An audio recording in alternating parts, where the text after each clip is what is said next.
বিসমিল্লাহির রহমানির রহিম। হে সমস্ত জগতবাসী, আজ আমি শামীম আলী চিশতি আপনাদের সামনে এমনই একটি আলোচনা নিয়ে হাজির হলাম। সেই আলোচনাটি অবশ্যই খেয়াল করে শুনতে হবে, অবশ্যই খেয়াল করে শুনতে হবে। এটি কারণ হলো, এই পৃথিবীতে কোনো মানুষ বলবে না যে আমি বেঁচে থাকবো আজীবন, কোনোদিন মৃত্যুবরণ আমার হবে না। আর যদি পৃথিবীতে কারো মৃত্যু হয় তাহলে তার যেন এই কথাটি দরকার, এবং তিনি এই কথাগুলো শুনে তিনি দুনিয়াতে থাকতেই অনেক দিক দিয়ে সতর্ক হয়ে যাবে। তাই আজকে সতর্কবাণী হিসেবে আপনাদের সামনে যে আলোচনাটি নিয়ে হাজির হলাম সেটি হলো আত্মা বা রূহ। এই বিষয়গুলো কি এবং এই বিষয়গুলো সম্পর্কে আজকে আলোচনা করব ইনশাআল্লাহ। প্রথমত আলোচনা করব সেটি হলো, দেখেন, এই পৃথিবীতে মানুষ বেঁচে থাকে কিন্তু কোন দিন মরবে জানে না। কিন্তু দেখেন, একদল লোক আছে পৃথিবীতে যাদেরকে আল্লাহ বলেছে যে সাধকদের উচিত সাধনা করা, এবং যখনই অবসর পাও সাধনা করো। তাই পৃথিবীতে যারা সাধক আছে, যারা দেহ আত্মার সাধনা করে, তারা একমাত্র রুহের সাথে সম্পর্ক হয়েছে, আত্মার সাথে সম্পর্ক হয়েছে। সেই ব্যক্তিগুলো একমাত্র সেই রুহ আত্মা দেখতে পাবে, এবং সেই রুহ আত্মা তার দেহ থেকে বের হয়ে কোন দিক দিয়ে বের হবে এবং কোন দিক দিয়ে বের হলে সে কোথায় যাবে। দেখেন, এই পৃথিবীতে অনেক মানুষ আছে যে তারা এতই পাপ করেছে, পাপ করতে করতে করতে করতে আল্লাহর কাছে মাপ চাইতে ভুলে গেছে। এদের পাপের সীমা যখন সমস্ত শেষ হয়ে গেছে, তারা আর মানব জন্ম ফিরে পাবে না। এমন কোনো ব্যক্তি যদি মৃত্যুবরণ করে, সে কিন্তু তার উপরের স্তর দিয়ে, যেমন নাকের ছেদা, কানের ছেদা, চোখের ছেদা, এখান দিয়ে সে বের হবে না। সে বের হবে তলদেশ দিয়ে। কেউ পায়খানা করে দেয়, কেউ প্রস্রাব করে দেয়, তার মানে সে তলদেশ দিয়ে চলে গেছে। আর যদি সে উপর দেশ দিয়ে যাইতো, উপর দেশ বলতে এটাই বুঝবো নাক, মুখ, কান, চোখ, আরো ঊর্ধ্বে আরো একটি ছিদ্র আছে, সেটি হলো তালুমলে। সেটা সাধকদের সাধনার বলে সেটা খুলে নিতে হয়। তাই আজকের আলোচনা হবে কি, যে একজন সাধারণ মানুষ যারা পাপ করেনি তেমন একটা, আল্লাহর কাজ যতটুকু পেরেছে অতটুকুই করেছে, তারা নিচে দিয়ে যাবে না, তারা উপর দিয়ে যাবে। উপর দিয়ে গেলেও উপরের মধ্যে কিন্তু স্তর আছে। সেই স্তরটি কি, যেমন মুখের উপরে নাক, নাকের একটু উপরে কান, ঠিক এমন করে যে এরপরে হলো চোখ। তো যতটুকু স্তর বা স্তর উপরে দিয়ে যাবে ততটুকু বুঝে নিতে হবে যে অতটুকু সে উচ্চ স্তর লাভ করেছে, আর অতটুকু উঁচু দিয়ে সে গিয়েছে। আর সেই চোখের উপরে আরো একটা রাস্তা আছে, সেটি হলো লামকাম। আচ্ছা, সেই লামকামের খুললে তালা গুছে যাবে মনের ময়লা, এবং দেখা গেছে যে গোপনে মাওলা যে শান শুনতে পাবে সে, এবং সে সেই লামকাম দিয়ে সে প্রবাহিত হবে, বা সেখান দিয়ে সে দরজা খুলে যাবে, সেখান দিয়ে সে বের হয়ে যাবে। সে হলো মুক্ত আত্মা।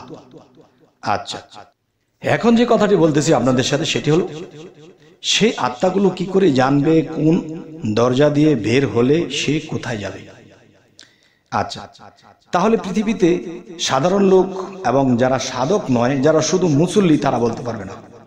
কারণ তারা শুরু থেকেই বলে এসেছে আল্লাহ নিরাকার, আল্লাহ দেখা যায় না। তাহলে আল্লাহকে দেখা যায় না, তাহলে আল্লাহ যে আমার মধ্যে আপনার মধ্যে এতগুলো ছিদ্র, বিন্দু বিন্দু ছিদ্র দিয়েছে, ঘামের পানিটা পর্যন্ত বের হয়ে যায়, তাহলে বোঝা গেল যে আল্লাহ সৃষ্টি করেছে, এই সৃষ্টিটাকে দেখা যায় আর আল্লাহকে দেখা যায় না। কিন্তু না, আল্লাহ কোরআনে বহু জায়গায় বলেছেন যে যারা দুনিয়াতে আমাকে দেখলো না এবং দেখার চেষ্টা করলো না, হাসরের দিন তারা অন্ধ হয়ে উঠবে। তাহলে অন্ধ হয়ে উঠবে, সে অন্ধের দলে তো আমরা থাকতে পারি না। আমাদের কাজ হবে কি, কারো দলে নয়। কোরআন কি বলে সেভাবে যদি মানুষ চলে, তবেই কিন্তু সে জ্ঞান তার মধ্যে ফলে। তবে এই মুহূর্তে শামীম আলী যা কিছু বলে যে অনুমান নয়, আপনারা এটা অবশ্যই যাচাই করবেন একজন আল্লাহর ওলির কাছে গিয়ে। দেখুন, এখনকার যে আলোচনাটি করব সেটি হলো, দেখুন, যে মুখ দিয়ে, নাক দিয়ে, কান দিয়ে, চোখ দিয়ে এই যে আত্মাগুলো বের হয়, কিন্তু এরা কিন্তু জন্মান্তর থেকে রেহাই পাবে না। তারা কিন্তু জন্মান্তরেই আসতে হবে। আর যে মুক্ত আত্মা, সে লামকাম ভেদ করে বের হয়ে গেছে, তার সেই দরজা খুলে গেছে, এবং সে মুক্ত। সে পৃথিবীতে, আকাশে, জমিনে, পাতালে, সর্ব জায়গায় তিনি বিরাজমান করবেন। এবং আল্লাহ বলেছে আমি সর্বময় বিরাজিত। আর সেই পরমাত্মা যিনি, যেই পরমাত্মার সাথে যিনি মিশে গেছে, তাহলে তিনিও বলবে পরমাত্মা যেখানে আমিও সেখানে। পরমাত্মা যদি বিরাজমান হয় তাহলে তার সাথে তো আমিও বিরাজমান। তাহলে সে কিন্তু সাধারণ কেউ থাকে না, অসাধারণ। তাই বলবো, হে সমস্ত জগতবাসী, আমাদের মূল উদ্দেশ্য এবং মূল কারণ কি এই পৃথিবীতে আসা? এক নম্বরে আল্লাহ বলেছে যে আমি পৃথিবী সৃষ্টি করার আগে একাই একেশ্বরে ছিলাম, আমার কোনো কিছুই ভালো লাগে না। তো ভালো লাগে না বিদায় আমি হাজার হাজার বৎসর যখন চিন্তায় ধ্যানে ছিলাম, তখন আমার থেকে সেই মোহাম্মদী নূর আলাদা হলো, এবং সেই মোহাম্মদী নূরকে আমি খণ্ড বিখণ্ড করে 5 খণ্ড করে আমি এই সারা বিশ্বজগৎ সৃষ্টি করিয়াছি। কেন? আমার একা একা ভালো লাগে না, প্রেমের কারণে আমি এই বিশ্বজগৎ সৃষ্টি করেছি।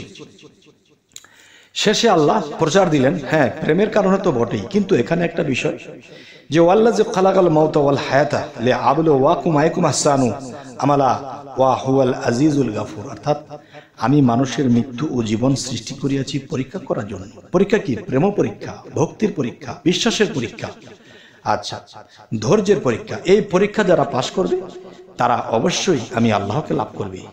যে আমার থেকে তোমরা সৃষ্টি হয়ে গেছো সে আবার আমার কাছেই ফিরে আসবে।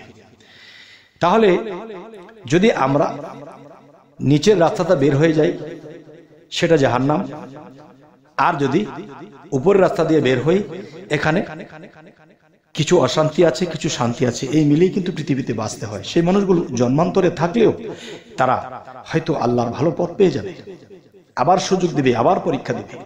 এখন আমি যে কথাটি বলবো আপনাদের সামনে সেটি হলো, দেখুন যে লামকামের খুললে তালা গুছে যাবে মনের ময়লা। তাহলে সেই লামকামের তালা খুলতে হলে সেটা আপনি আমি বই পড়ে, গ্রন্থ পড়ে, কোরআন পড়ে কিন্তু খুলতে পারবো না।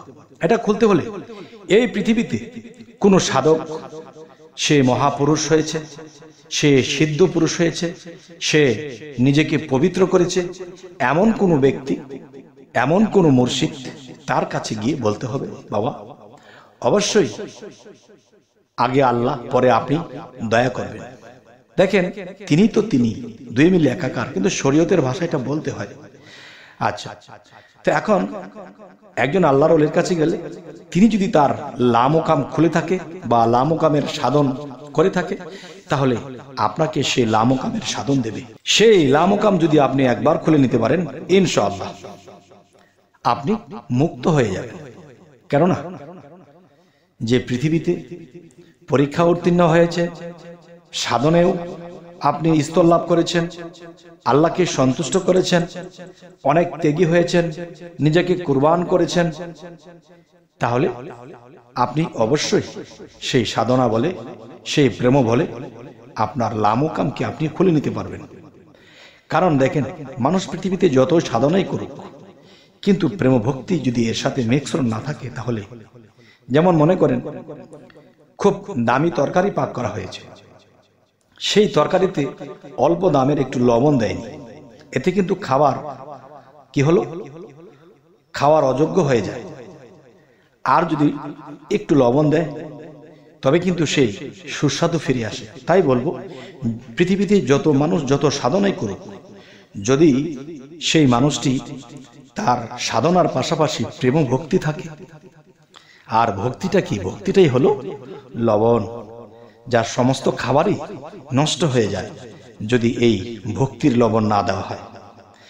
তবে হে সমস্ত জগতবাসী, জানি না আজকের আলোচনা আপনাদেরকে কি, অবশ্যই জানাবেন যে হ্যাঁ ভালো লেগেছে, আর যদি খারাপ লাগে এটাও জানাবেন।